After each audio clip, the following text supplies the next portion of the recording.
Top 50 GK series की अगली कड़ी में आप सभी का एक बार फिर से स्वागत है। मैं संजय सर आज फिर से आपके सामने उपस्थित हूं। एक बार एक आदमी था, उसके घर में एक गाय थी जो अभी जस्ट एक बछिया दी थी, बच्चा दी थी बछिया।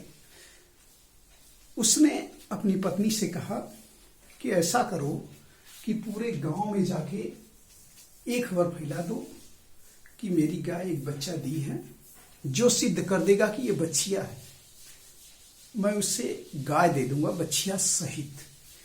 उसकी पत्नी थोड़ी सी चतुर थी, कही कि आप क्या अजीब आदमी हैं, जब बछिया है गाय दी है तो सिद्ध क्या करना है।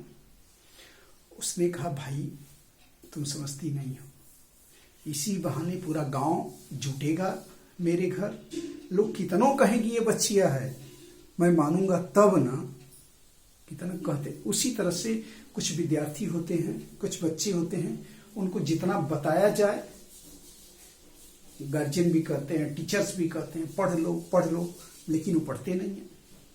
तो निश्चित तौर पे उन्हें बात माननी चाहिए, पढ़ना चाहिए, अपना फ्यूचर बनाना चाहिए।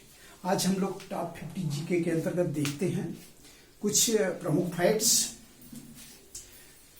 कालिदास की प्रसिद्धि किस लिए है? उपमा कालिदासस्य बोला जाता है, और वैदर्भी रीति, इनकी रीति वैदर्भी है। वैदर्भी रीति और उपमा के लिए अति प्रसिद्ध हैं। भारवी अर्थ गौरव के लिए प्रसिद्ध हैं, और भारवी जी अलंकृत काव्य शैली का जनक भी कहा जाता है। भारवी को अलंकृत काव्य शैली का जनक भी कहा जाता है।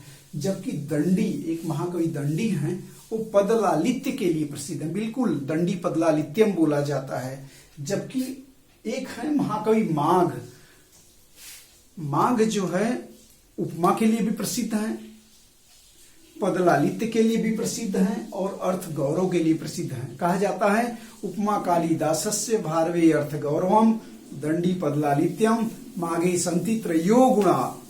यानी माघ में वो तीनों गुण पाए जाते हैं, यानी उपमा के भी गुण, अर्थ गौरव के भी गुण और पदलालित्य के भी गुण।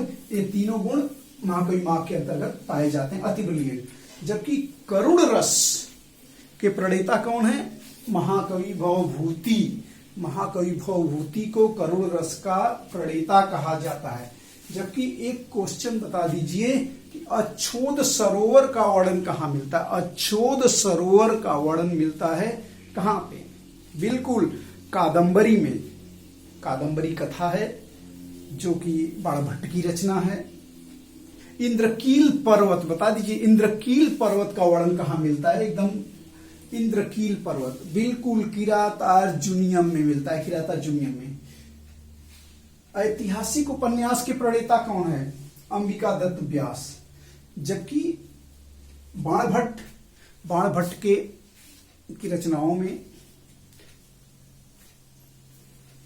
अलंकार एवं समास की बहुलता होती है। अलंकार एवं समास की बहुलता है। जबकि इनका एक गद्य जो कि कादंबरी है, उसमें तीन जन्मों की कथा है। 3 जन्मों की कथा का वर्णन है। कई बार पूछ लेता है कि 3 जन्मों की कथा का वर्णन किसमें है, तो आंसर होगा कादंबरी। पंपा सरोवर का वर्णन कहां मिलता है? बिल्कुल कादंबरी। किसने किया है वर्णन? बाणभट्ट जी ने किया। बहुत बढ़िया। अच्छा बताइए, हितम मनोहारी च दुर्लभम वच। हितम मनोहारी च दुर्लभम वच, यह सूक्ति कहां से ली गई है और किसने कहा है?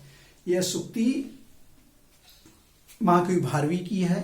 भारवी की एकमात्र रचना किरातार्जुनियम है। उसमें जो है वनेचर में की उक्ति है। वनेचर किससे कहता है? युधिष्ठिर से कहता है।